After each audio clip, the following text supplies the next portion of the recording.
Yeah, so go ahead and click on that link, guys, so you can hear his Ableton.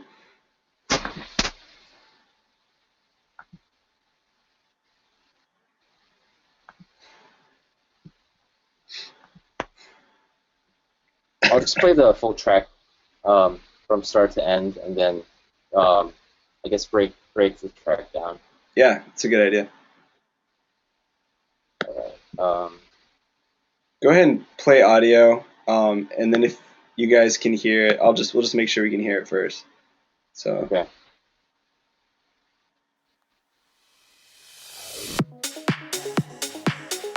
Can you hear it? there's gonna be a delay, so I'll have to wait a second.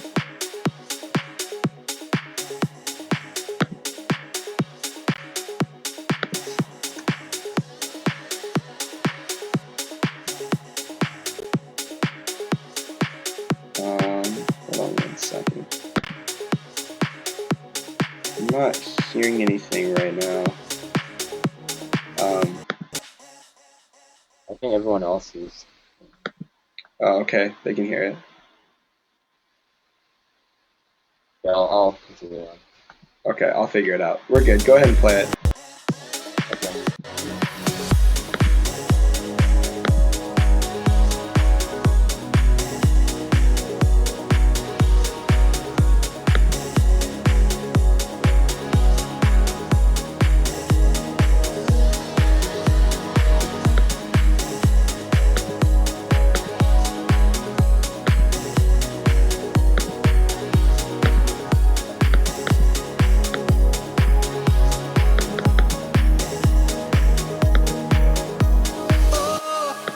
Let me tell ya, I got this feeling going down my spine, and it's so familiar, but I can feel us running out of time.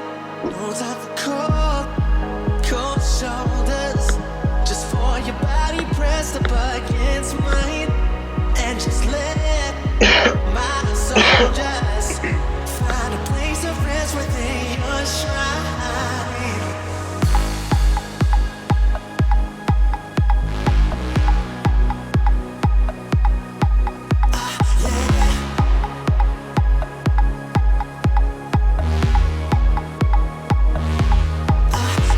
Someone's about to make a move, so flip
Nice, man. That was really hot. I Hey, liked it. That's good stuff. so yeah, yeah. Thanks. No, really. I mean, there's a lot of textures, a lot of layers going on in there, and but they all kind of glue and marry together. I know so many Yeah, so people that have the same amount of tracks mhm. you have now, but it just sounds so messy. It's like trying to shove, a bunch of like, things into this tiny little container, and just can't do it. It's going to explode. So, but you do an amazing job of just kind of making everything in that puzzle piece fit together in the song and create movement and expression, and it sounded beautiful. I liked it. I especially liked at the end there was the vocals with the delay. It was very like subtle in the background, but it just kind of kept this ambiance with the reverb and the delay automation Thanks, of it man. just keeping the flow. Yeah, that was really nice. I think I could speak for everybody that that was really hot. It was good. So Yeah. Yeah, Andrew says he likes the uh, subtle clicking sounds. So yeah, thanks, Andrew. yeah, it's all good, man. You want to walk us uh, through a couple things that you did in there? sure. So I'll just go through the process of what I did in Sure. this track, like what I started with. Yeah. So I actually designed the whole horn sound myself that plays, that is, I guess, the highlight of this track. Yeah. So That's cool.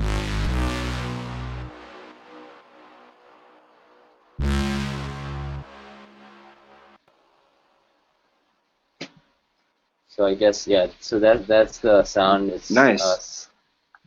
It's a two silent. silence Yeah. and serum and the hip hop.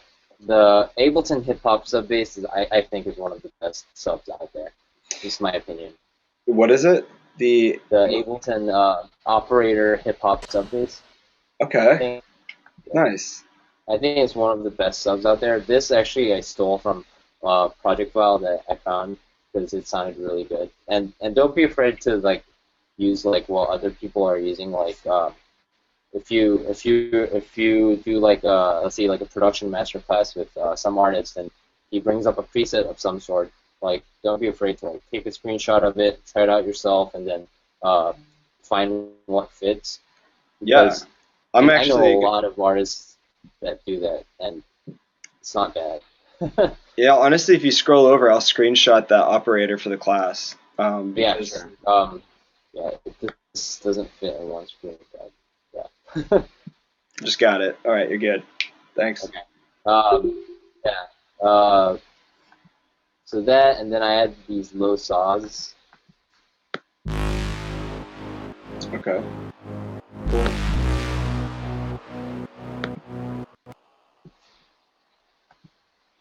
And that adds the grit behind the horn. Um, so that that's the horn part, and a lot of the hard thing about this, like mixing this song, came from the horns because it takes up so much space. So it was hard to find space that made it fit in the track. Also, this will be good. This is a trick that I use on some of the sounds, like a deep house bass or a future house bass or a large horn like this, or something that you want it to sound completely natural without it being ducked because of sidechain. This is what I do. So you can do an audio effect rack, and you can add a multiband dynamics, and you can make it so you have three. So what I'm doing here is I'm soloing the high, mids, and lows. Ableton's really slow, but and I'm adding a kickstart on each one of those channels. So I'm only right now I'm only side chaining the low end of it, Okay, and nice. I'm keeping the mid and top natural, just so that I don't, because I wanted it to sound as natural as it could possibly be. Yeah, that's a And good then idea. yeah, so this is a trick I learned from Dave Winnell. He's a pretty well-known producer in Future House, and he's signed to Armada, and he posts a lot of tips, so you should check him out. Cool. Um, What's his name? Dave Winnell. So Winnell is Winnel. Okay. Yeah, I'll look him up and post him in the chat. Sounds good. Yeah, and then another thing, and this is I guess like it might just be me who didn't know, but like uh, adding a limiter to the bass uh, helps a lot. I used to not do that. And it's it's embarrassing to say, but Nice. basically just to keep all the bass level, so you don't have any peak like too large of a difference between volumes of bass. Um, and oh, I'll show you this. So I had this huge transition change coming from first half of the drop to the second half of the drop.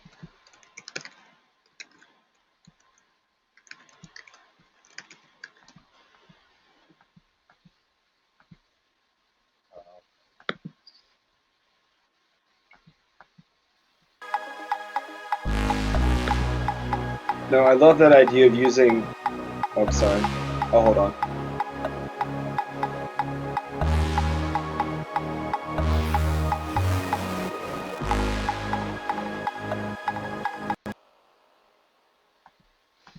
And yeah, and that in the whole context, what it does is I have these claps and fills as well.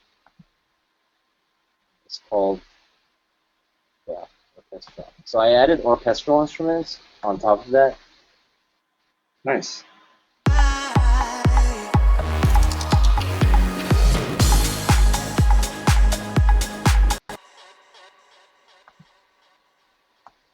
and yeah, and then I added this percussion part to it as well.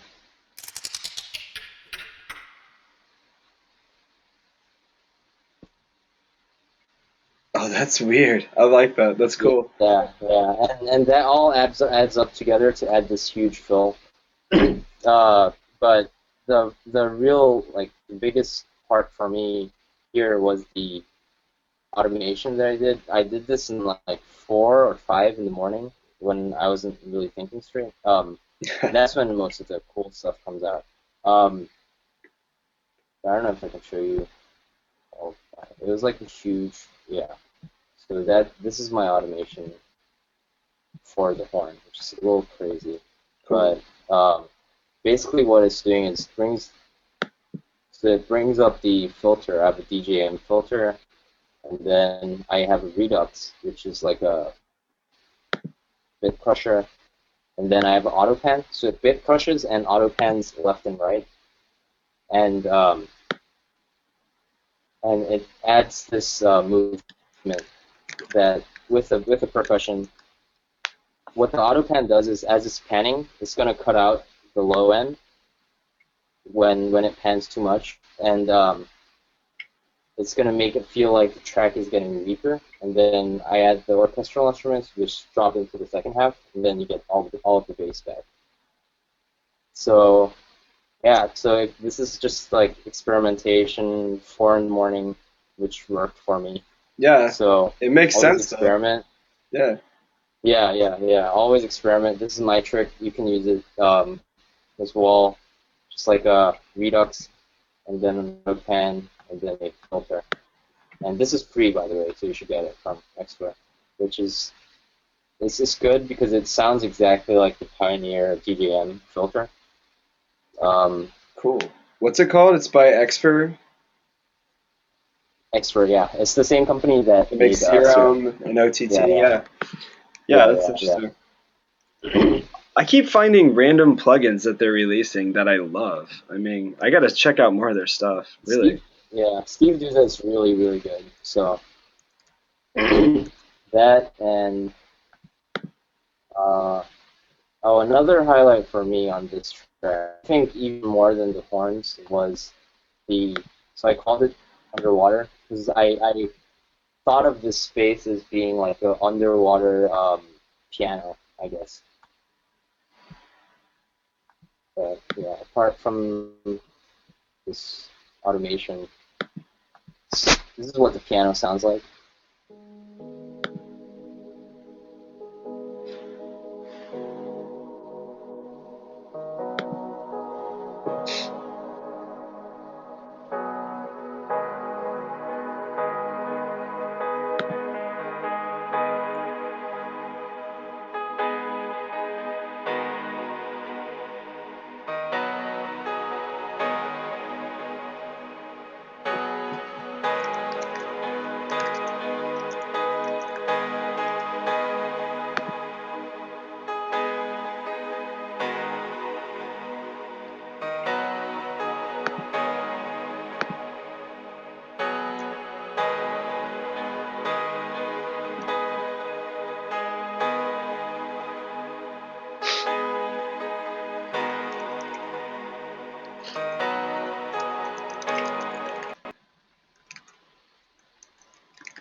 Yeah, Cool. Yeah, that has a really big sound. I like it.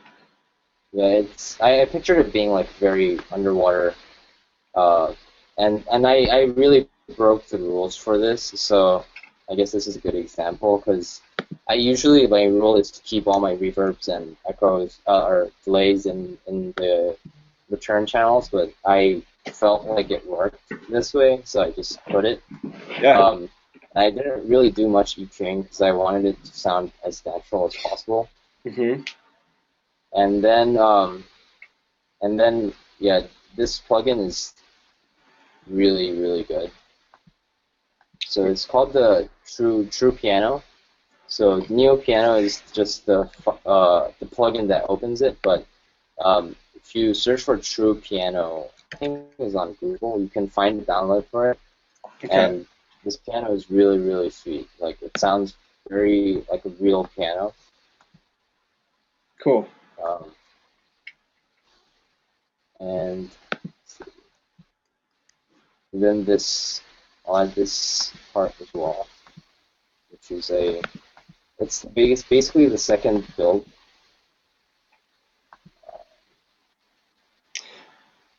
So after this, I'm going to ask you a specific question about plugins. So don't let me forget. Okay, sure. Uh, so this part goes like this. Me and you, we can move. Ready to make a move. I feel it in the groove. The vibration, cutting right through. So take it down and do what they can make it do. Just me and you, we can move.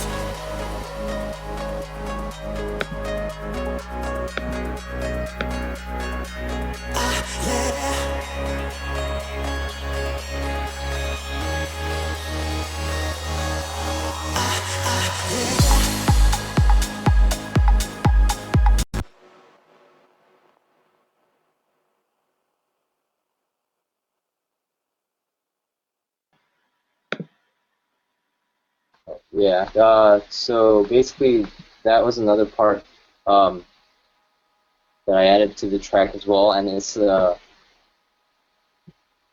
was a short build, and I used it a lot. I used a lot of automation on this as well to add more interest. Yeah. Um, You've got like a 12 lane automation lane highway going on down there. yeah. Just But yeah, I got all of this down in a few hours though because I knew what I wanted and it was pretty quick. yeah. Um, but yeah, were there any specific questions like Um, because I in the feel like chat, I'm I didn't see any specific questions. I was watching the chat. Um, but I do have a question for you that I think might help everybody. And okay this is one of my favorite questions to ask any producer. And okay it's a multi-question question. But okay. if you had to use one plugin Hmm. for all of Uh-huh. your keyboard sounds, what would that one plugin be? So is this like a synth or like a mixing plugin or It could be no, not a mixing plugin, just for okay playing sounds. So just for okay playing sounds, not a mixing plugin. But if you had to choose okay. one for all your producing, which would that be? I would probably choose the native instrument massive. I Really? for some reason I know Okay. Serum is really powerful, but Yeah. I know massive inside out. So if I hear like if I hear a track from someone else and you give me a few hours, I can probably make a really close sound with massive. That's funny because I'm the complete opposite. Like I get lost in Massive really quick, but I know Serum inside and out. Oh, okay, it's just I just use massive for That's so great. long that I Yeah, know where everything is. But yeah, it's a great it's plugin. really important to have a plugin that you know inside and out, like a in the box synthesizer or something. Oh, absolutely. No, Massive really lives up to its name because it's pretty big. But Yeah, you can get some really amazing custom sounds out of it by just going deep. It goes very deep. yeah, Um, yeah. awesome.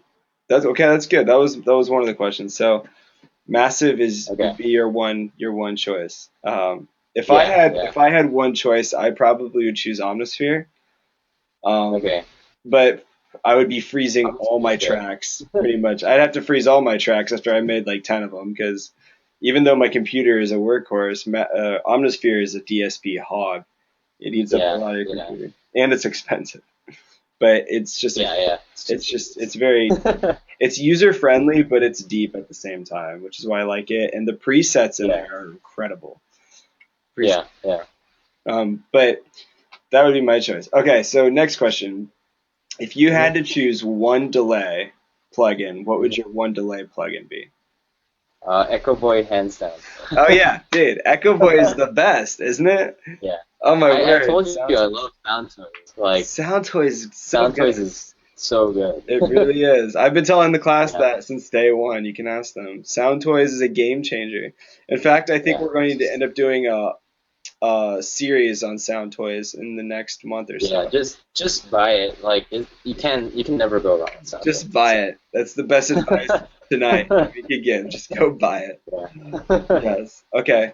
I'm gonna make a list of these and then I'm gonna post them in the chat for everybody later. So your number one producer plugin, massive. Your number one delay would be Echo Boy. And then if you had to choose one reverb, what would your one reverb be? um, I would choose Valhalla Room because I know Valhalla Room inside out Yes. as well.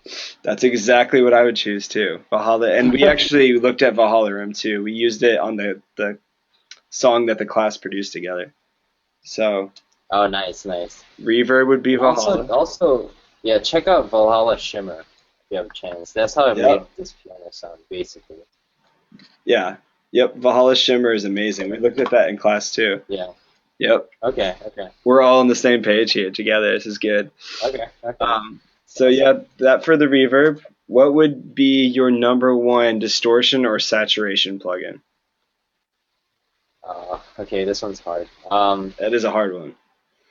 I'll probably choose SPL TwinTube just because you What can separate saturation. Oh, really? pardon? What is okay? Yeah, What is because this you can called? I'm not sure of this one. so it's SPL and then TwinTube. Who makes it? It's because you have it's because you have two knobs.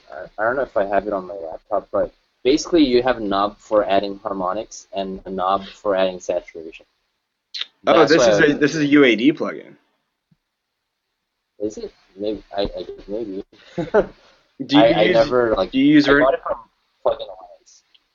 but it's not a UAD product, is it? Because you'd have to have Oh UAD no, it's not. hardware. Oh, yeah, it Okay, is. okay. Because they do make a Oh, SPL distortion plugin as well. That's what came up right away. This, oh, but okay. you're talking about Plugin Alliance, is that right? Or it's Yeah. so the twin But yeah, tube. I guess distortion and saturation is pretty much the same thing. So I'd pick this. Okay, cool. All right, so it'd be the SPL twin tube. I have to check more of that. Um, there's a handful of companies that actually make that. Oh, really? Okay. Yeah, it must be an actual piece of analog gear. It looks like right Yeah, now. yeah. Yeah, That has just been my go-to. So okay, cool. Yeah, so there's several options with companies for that. All right, so what would be your number one compressor then? And I think I might know the answer to this. uh, oh, Cytomic glue, the glue compressor. The who?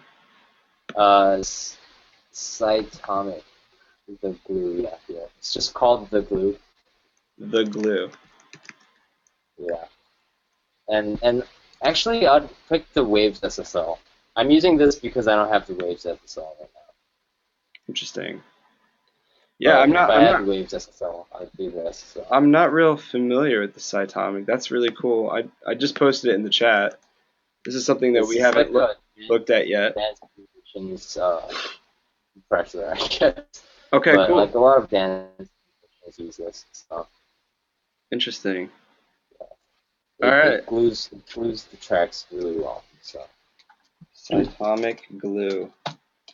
All right. So what would be, so we've got the number one sound plugin for producing, number one delay, number one reverb, number Hmm. one saturation tool, number one compressor, and last but not least, what would be um, the number one EQ plugin that you would want to use?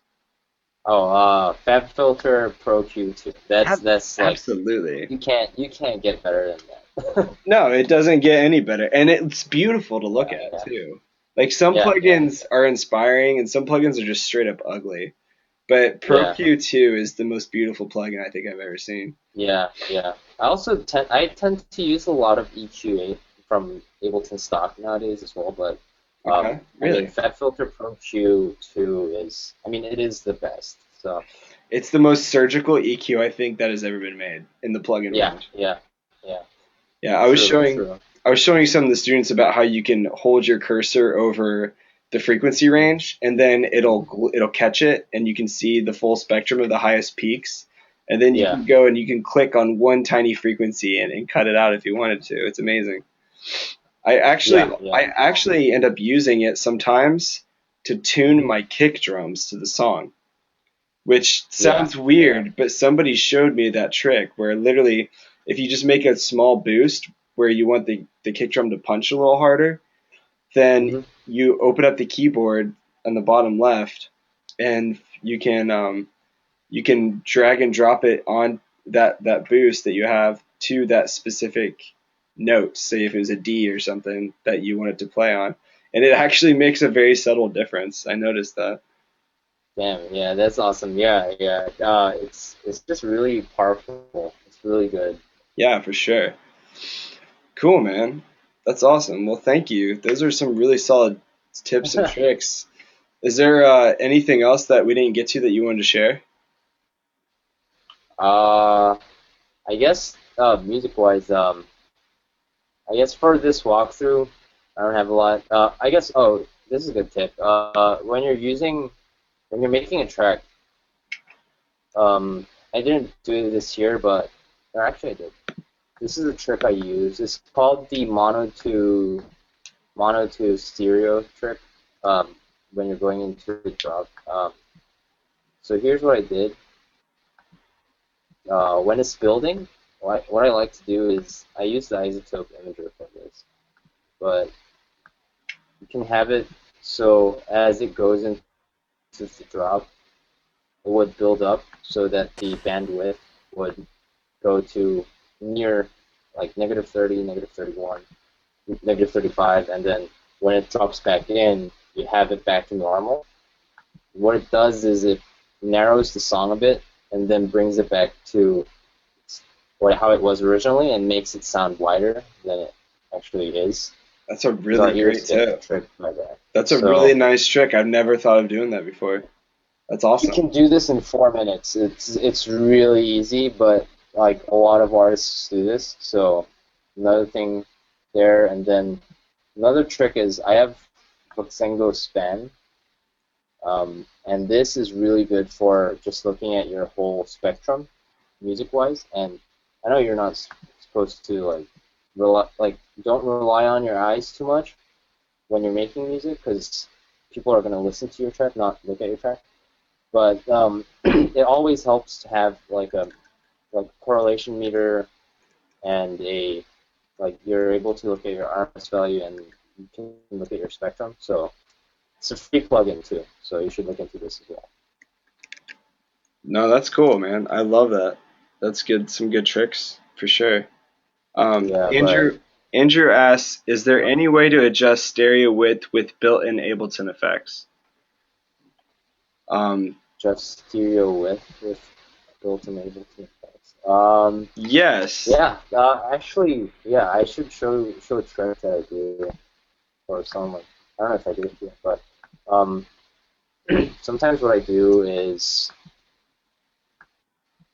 and this really depends on the person. You just need to know the idea behind it. But uh, so one thing I do is like I can get like a filter delay, and I don't actually use the delay on it.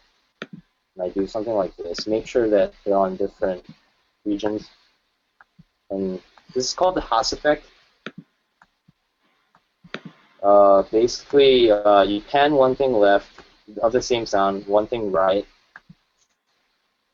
and you time it a little differently. So in this case, the left side plays 31 milliseconds or 30 milliseconds faster than the right side. And what this does is basically it sounds like one sound, but it sounds super wide. And I'll just play a loop and then show you guys the before and after.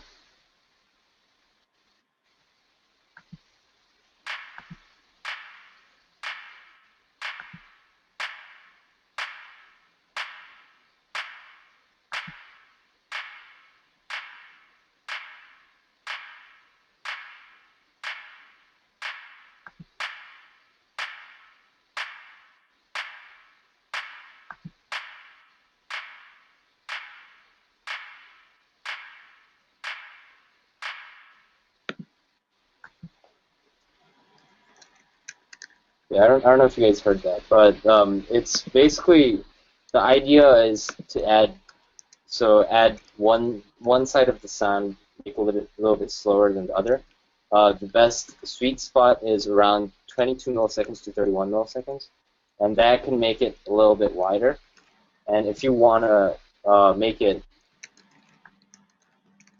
if you want to make it less wide, then what you can do is you can go use the utility plugin and you can pull down the width or raise it. I don't really like doing this though because it doesn't go into the consideration of like, or if you bring up the width, it's just gonna make it wider. It's not gonna think of like phase cancellation or anything like that. And that's the reason why I had the EQ a little different on the left and the right because if you have two sounds that are literally the same or on the left and the right, the sounds are going to cancel out each other, or if you're not careful with it.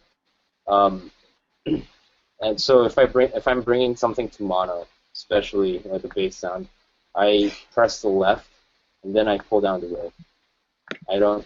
I usually don't do stereo because if the left and right sounds are pretty much the same or something like that, if you pull down the width, it's gonna make the sound a little different and a little weaker because it's canceling out some of it. Right. But yeah, this is how to pull down the width. Yeah, Yeah. I don't know if I explained that correctly. I'm just like talking out of my. No, you're mind. good, man. I think that made sense. I think that made a lot of sense. Another thing I like to do, actually, Mhm. let me change this. I like to go into the EQ8, and you can actually adjust the mid side that way too with Ableton's EQ Oh yeah, to yeah, make something sound wider or more yeah, narrow. Um, yeah. It's mid sides here, and you can just change it.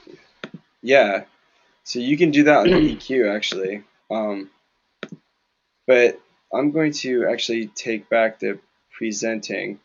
Okay. We've pretty much run out of time, but I posted your Sanlee's top plugin choices in the chat. And thanks again, man. I really, really appreciate you coming out and taking your time to show us some awesome tips and tricks. I really love what you're talking about doing some automation with making it sound more narrow before the drop happens. I think that's brilliant. There's a lot of other really good stuff in there for sure. Um, so thank you again. I'm going to post Sanlee's SoundCloud in the chat right now, so everybody take a look at that. If you want, go in, like all of his stuff.